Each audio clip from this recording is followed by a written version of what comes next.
Praise the Lord. सगळ्यांचे स्वागत आहे. आपण परमेश्वराच्या स्तुतीसाठी गीत गाऊया.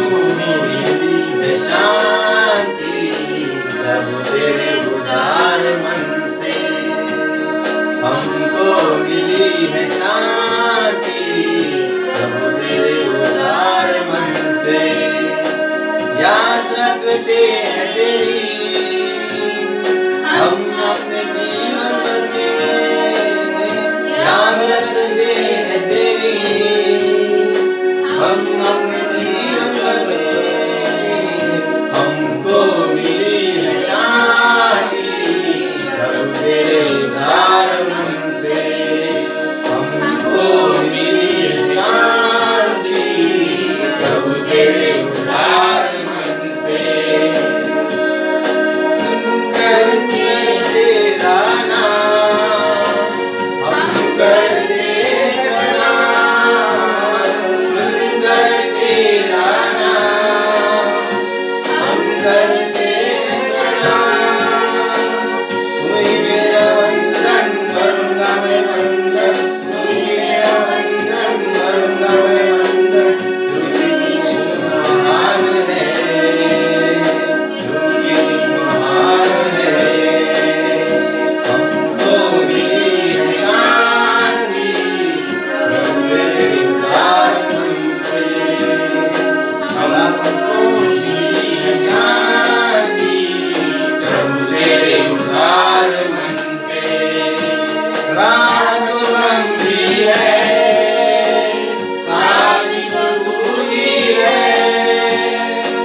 Praise the Lord.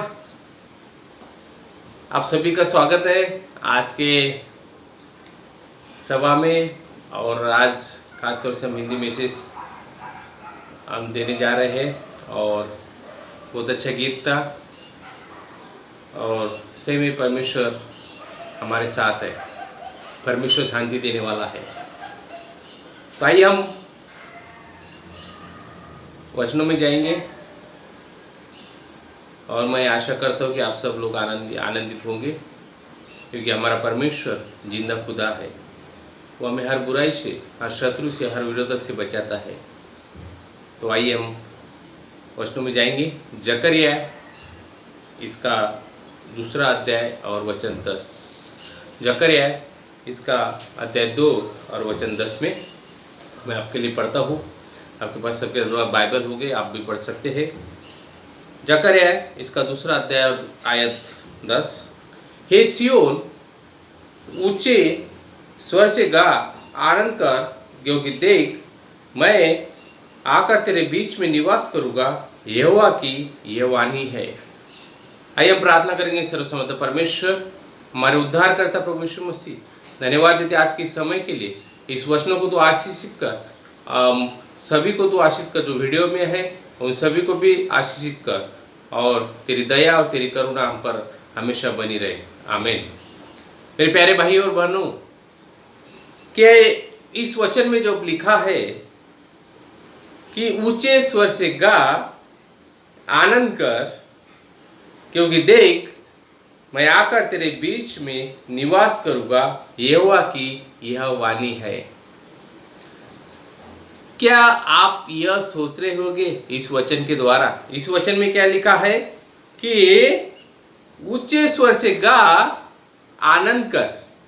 और क्या आप यह सोच रहे होंगे कि ये जो साल है, इस हम जो परिस्थिति से हम गुजर रहे हैं, और ये साल में हम घबरा रहे हैं ना इस महामारी से, और हम सोच रहे होंगे और हमारे मन में डर होगा इस महामारी में हम जो है। और इस वचन में कहता है कि ऊंचे स्वर से गा और आनंद कर।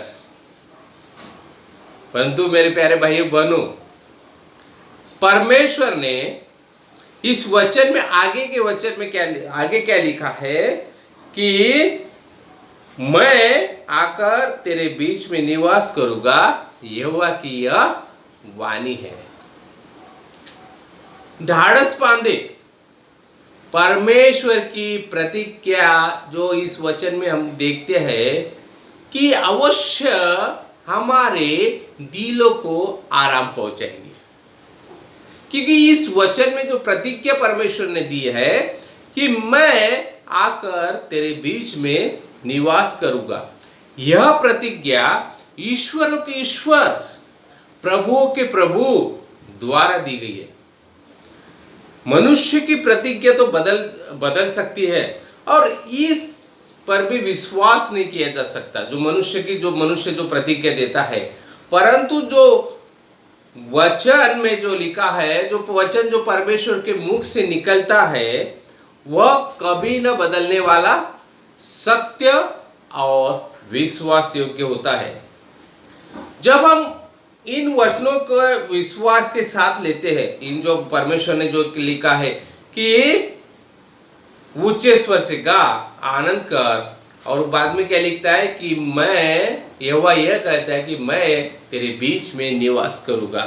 यह इन वचनों को जब हम विश्वास के साथ, जब हम प्रभु यीशु मसीह पे विश्वास करते हैं, और इस विश्वास के हमारा परमेश्वर जीवित परमेश्वर है, और इस वचन को जब हम विश्वास के साथ लेते हैं, तब परमेश्वर हमें यह अवसर देता है कि हम उसकी महिमा को देख सके, परमेश्वर की महिमा को हम देख सकते।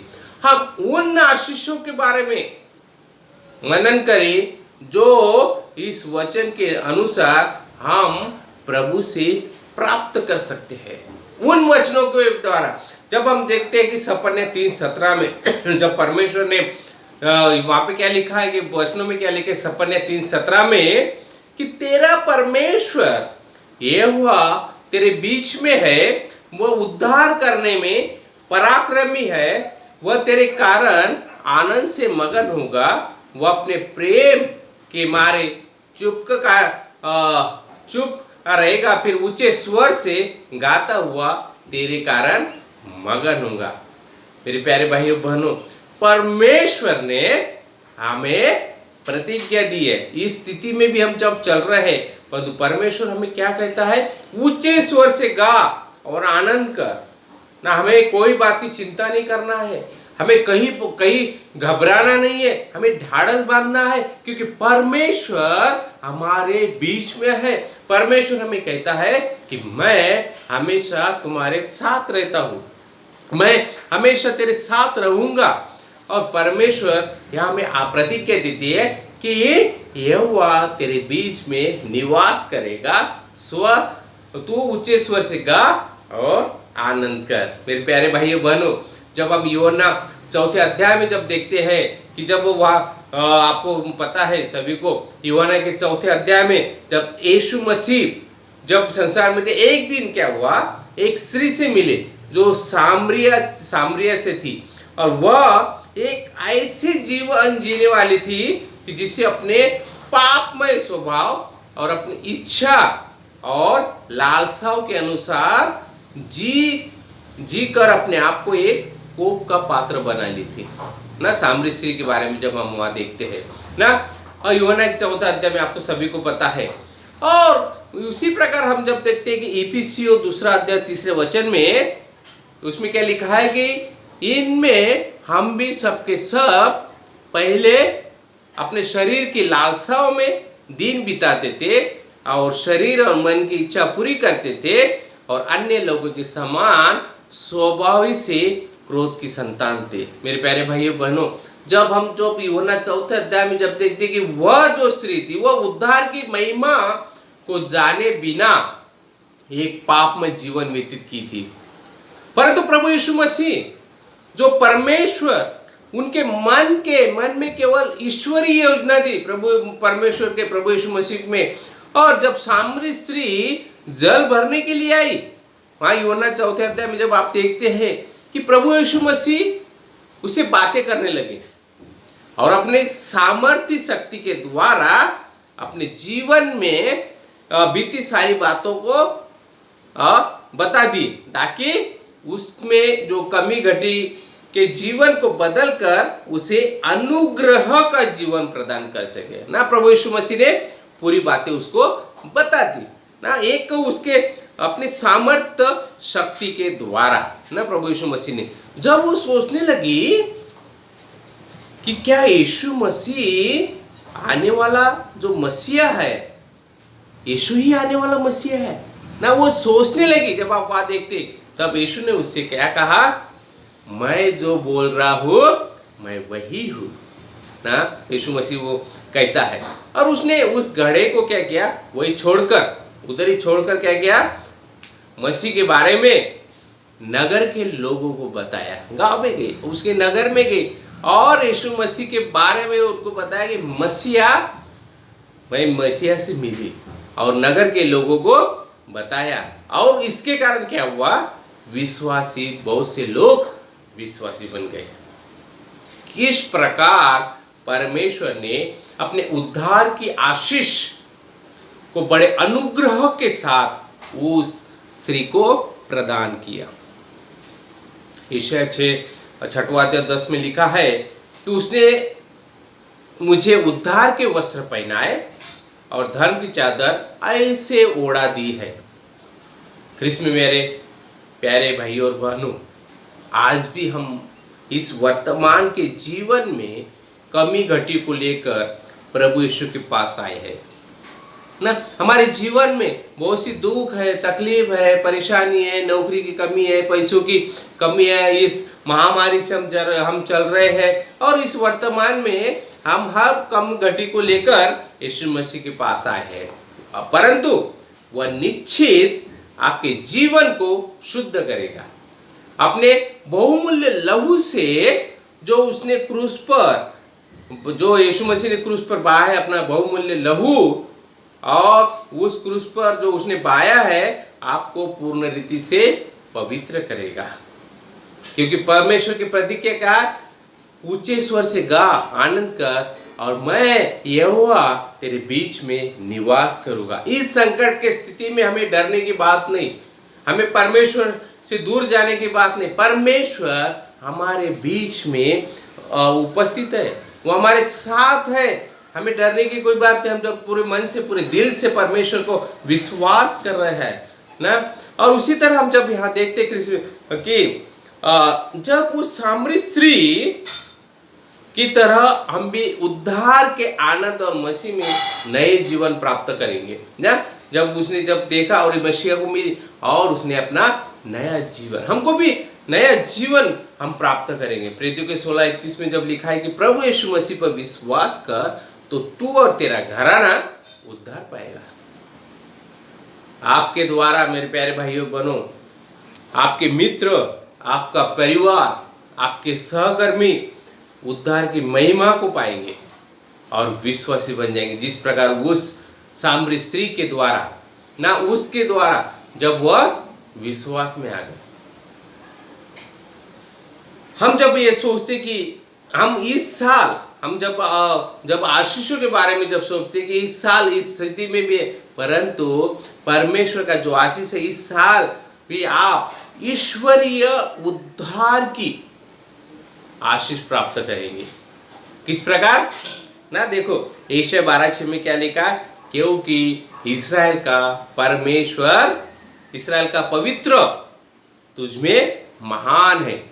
उसी तरह भजन संहिता 147:5 में क्या लिखा है, हमारा प्रभु महान और सामर्थी है।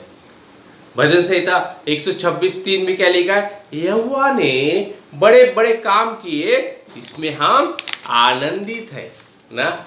और जब आज भी हम परमेश्वर, हमारे परमेश्वर जो आज भी हमारे जीवन में महान कार्य को करने में सामर्थ्य है हमारा परमेश्वर। जब हम देख सकते हैं कि हमारा जो परमेश्वर है ना, बड़े बड़े कार्य करने में आज भी वह सामर्थ्य है।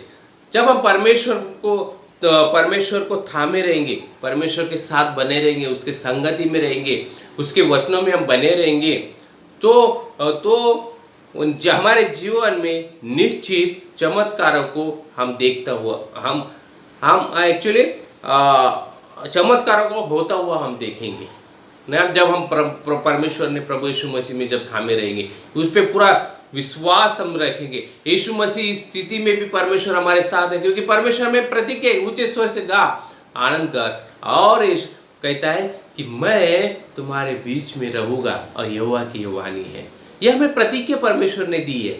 और उसी तरह जब हम देखते हैं कि परमेश्वर, अय्यूब के 9वें अध्याय 10वें आयत में लिखा है, वह तो ऐसे बड़े बड़े कार्य करता है जिनकी था नहीं लगती, और इतने आश्चर्य कर्म करता है कि जो गिने नहीं जा सकते।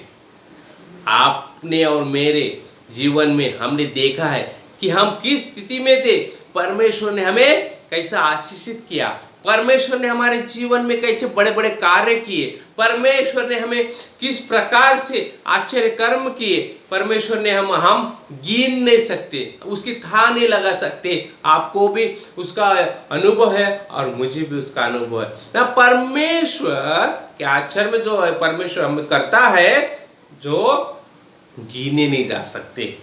और इस वर्ष भी, इस स्थिति में भी, हम कोई भी स्थिति में हो मेरे प्यारे भाई और बहनों, इस वर्ष में भी, इस स्थिति में, इस महामारी में भी परमेश्वर आपके लिए महान होगा और आपके बीच में बड़े बड़े कार्य को करेगा। विश्वास के साथ उसमें थामे रहे, परमेश्वर पे पूरा दृढ़ विश्वास रखे रहे और उसके पूर्णता की आशीष से भरे रहे। पर परमेश्वर पे किसी भी स्थिति में हम रहे, यीशु मसीह पे विश्वास करते हुए परमेश्वर पे दृढ़ विश्वास से थामे रहे ना। जकरयाह 2:5 में क्या लिखा है, मैं आप उसके चारों ओर आपकी शहरपनाह ठहराऊंगा। देखो उसी तरह किस प्रकार से आप किसी शहरपनाह, परमेश्वर हमें चारों ओर आपकी दीवार से, आपकी शहरपनाह परमेश्वर हमारे आजू बाजू में रखे। हमें कोई बात की दिक्कत नहीं आएगी, कोई बात की कमी घटी नहीं होगी, क्योंकि परमेश्वर महान सामर्थ्य, हमारा उद्धार करता परमेश्वर है। परमेश्वर ने हमें प्रतिज्ञा दी है। इस स्थिति में भी परमेश्वर क्या कहता है, ऊंचे स्वर से गा, आनंद कर, क्योंकि यहोवा की क्या वाणी है कि मैं तेरे बीच में निवास करूंगा ना। जकरयाह में जब हम देखते हैं कि उसमें क्या लिखा है कि देख मैं आकर तेरे बीच निवास करूंगा, और यह यहोवा की वाणी है। और किस प्रकार परमेश्वर हमारी सहायता करेगा। जब हम, सबको पता है कि दानियल का 3रा अध्याय, और जब हम 3रे अध्याय में जब देखते हैं दानियल का 3रा अध्याय, और सबको पता है दानियल की जो दानियल के बारे में सबको पता है, 3रा अध्याय हमें बताने की जरूरत नहीं। और आप जब वहां देखते हैं कि नबूकदनेस्सर राजा, उसने क्या किया कि सोने की मूर्ति बनाई, उसको दंडवत करने का उसने आदेश दिया, और और उन्होंने क्या किया, उसने क्या बोला कि जिस समय, 5वां वचन में, कि जिस समय तुम नरसिंगे, बांसुरी, वीणा, सारंगी, सितार, सहनाई आदि सब प्रकार के बाजों को शब्द सुनो, तुम उसी समय गिरकर नबूकदनेस्सर राजा को खड़ी कराई हुई सोने के मूरत को दंडवत करेंगे, और जो कोई गिरकर दंडवत नहीं करेगा वह उसी घड़ी दरकते हुए भट्टे के बीच में डाल दिया जाएगा। देखो उन्होंने क्या किया, सोने की मूर्ति बनाई नबूकदनेस्सर राजा ने। देखो किस प्रकार परमेश्वर अपनी प्रतिज्ञा को पूरा करता है हमारे तुम्हारे जीवन में भी। परमेश्वर ने हमें चुना है परमेश्वर की महिमा के लिए, परमेश्वर पे हमने विश्वास किया है, परमेश्वर हमें महान सामर्थ्य परमेश्वर है हमारा, और हमें कोई बात की कमी नहीं घटी। और शद्रक, मेशक, अबेदनगो को जब हम यहाँ देखते, वह भी परमेश्वर के चुने हुए लोग थे। जिस प्रकार मैं है, जिस प्रकार आप है, और परमेश्वर के हम चुने हुए लोग हैं। और जब वह देखते हैं कि शद्रक और मेशक, अबेदनगो उन्होंने जब आप वहां देखते कि 14वीं पंक्ति में नबूकदनेस्सर ने उनसे पूछा, जब वहां देखते कि नबूकदनेस्सर ने उससे पूछा कि हे शद्रक, मेशक, अबेदनगो, तुम लोग जो मेरे देवता के उपासना नहीं करते और मेरी खड़ी कराई हुई सोने की मूरत की दंडवत नहीं करते, तो क्या तुम जानबूझकर ऐसा करते हैं? यदि तुम अभी तैयार हो कि जब नरसिंगे, बांसुरी, वीणा, सारंगी, सितार, सहनाई सब प्रकार के बाजों का शब्द सुनो और उसी क्षण गिरकर मेरी बनवाई हुई मूरत को दंडवत करो तो बचोगे, और यदि तुम दंडवत न करो तो इसी धधकते हुए भट्टे के बीच में डाले जाओगे। फिर ऐसा कौन देवता है जो तुमको मेरे हाथ से छोड़ सके? देखो उनको क्या कहा कि मैं आज ही तुमको छोड़ देगा, तुमने कभी उसको दंडवत नहीं किया, पर तुम दंडवत करोगे तो मैं छोड़ देगा। और उसी तरह हमारे जीवन में भी, आज की स्थिति में भी बहुत सी ऐसा होता है कि तुम ऐसा करोगे तो तुमको ऐसा होगा। तुम परमेश्वर से दूर रहो, पर हमारे जीवन में बहुत सी ऐसी तकलीफ होती है, हमारे जब हम विश्वासी जीवन में हम जीते, हमको बहुत सी लालसाएं आती है, मोह आता है ना, हर प्रकार के ये होता है, परंतु हमें परमेश्वर से दूर नहीं रहना है। जब शद्रक, मेशक, अबेदनगो को बोला गया, परंतु उन्होंने क्या कहा, देखो 17वीं पंक्ति में, हमारा परमेश्वर जिसकी हम उपासना करते हैं वह हमें हमको उस धधकते हुए भट्टी की आग से बचाने की शक्ति रखता है ना। उसको पूरा विश्वास था कि परमेश्वर उन्हें बचाएगा ही बचाएगा। जब हम देखते हैं कि 23वें वचन में क्या है, उसको धधकते हुए भट्टे के बीच में तीनों पुरुष शद्रक, मेशक, अबेदनगो को बंधे हुए फेंक दिए गए। परंतु क्या हुआ, उनको उस आग में डाल दिया गया। 3 शद्रक, मेशक, अबेदनगो परमेश्वर के चुने हुए लोग, उनको उस संकट में, उस स्थिति में उसको डाल दिया गया। परंतु परमेश्वर की प्रतिज्ञा क्या है ना, जकरिया तो 10 में क्या लिखा है कि ऊंचे स्वर से गा, आनंद कर, मैं यहोवा तेरे बीच में निवास करूंगा, प्रभु की वाणी। और यहाँ आप क्या देखते हैं कि परमेश्वर की प्रतिज्ञा क्या हुआ कि देखो फिर उसने क्या 25 वचन में, अब मैं देखता हूं कि 4 पुरुष आग के बीच खुले में टल रहे हैं और उनको कुछ भी हानि नहीं पहुंची, और चौथे पुरुष का स्वरूप ईश्वर के पुत्र के सदृश है। देखो परमेश्वर की प्रतिज्ञा हमारे जीवन में परमेश्वर पूरी करता है ना। 3 पुरुष इस धधकते भट्टी में डाल दिया, परंतु यहोवा की वाणी क्या है कि मैं तुम्हारे बीच में निवास करूंगा। और उसी तरह परमेश्वर हमारे बीच में भी निवास करता है, हमें कोई बात की कमी घटी नहीं महसूस होने देता। हमारे जीवन में परमेश्वर हमारे साथ रहता है मेरे प्यारे भाई। इस स्थिति में भी ना परमेश्वर की यह वाणी है। और देखो फिर क्या हुआ, 29वें वचन में क्या लिखा है कि ये ऐसा कोई देवता नहीं ना, उसको कुछ भी नहीं हुआ, परमेश्वर उनके बीच में था और वह वैसे ही निकल पड़े ना। कि देखो 28वें वचन में हम देखते पहले कि नबूकदनेस्सर उन्हें कहने लगा, वो कहे धन्य है शद्रक, मेशक, अबेदनगो का परमेश्वर, जिसने अपना दूत भेजकर अपने इन दासों को इसलिए बचाया। देखो बचाया, और फिर 29वें वचन में से आखिरी में क्या कहता है, ऐसा कोई देवता नहीं जो इस रीति से बचा सके। मेरे प्यारे भाइयों बहनों, हमारा परमेश्वर जीवित परमेश्वर है। वो हमें इस स्थिति में भी, इस परिस्थिति में हमें कोई बात की कमी घटी नहीं होने देगा। परमेश्वर का यह प्रतिज्ञा हमें परमेश्वर देता है। और उसी तरह हम जब देखते हैं कि इस प्रकार जब हम भय और कांपते हुए परमेश्वर की इच्छा को पूरा करने के लिए सचेत रहेंगे और परमेश्वर से संबंधित सभी बातों को पूरा करेंगे, जो परमेश्वर ने जो वचनों में हमको कहा है सभी बातों को हम पूरा करेंगे, तब परमेश्वर आपको भी अपनी महिमा से भरेगा और आपकी दीवार बनकर आपको भी अपनी महिमा से भर देगा। दीवार बनकर वो आपकी रक्षा भी करेगा, क्योंकि जब आप देखते हैं और वो अपने आप को हमें अपने पंखों के नीचे, जैसे मुर्गी अपने बच्चों को संभालती है संकट के समय, परमेश्वर हमको भी संभाल कर रखेगा। लूका 10:19 में जब देखते हैं उसमें लिखा है, देखो मैंने तुमने सांपों और बिच्छुओं को रौंदने का और शत्रु की सारी सामर्थ पर अधिकार दिया है और किसी वस्तु से तुम्हें कुछ भी हानि नहीं होगी।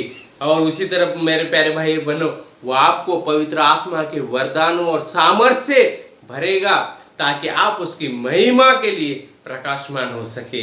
मेरे प्यारे भाई बहनों, वो आपको एक मीठी सुगंध के रूप में बहुतों के जीवन को आशीष लाने के लिए इस्तेमाल करेगा। अंत में 2 कोरिन्थियों 2:14 में लिखा है, परंतु परमेश्वर का धन्यवाद है जो मसीह में हमको जय के उत्सव में लिए फिरता है और अपने ज्ञान की सुगंध हमारे द्वारा हर जगह फैलाता है ना।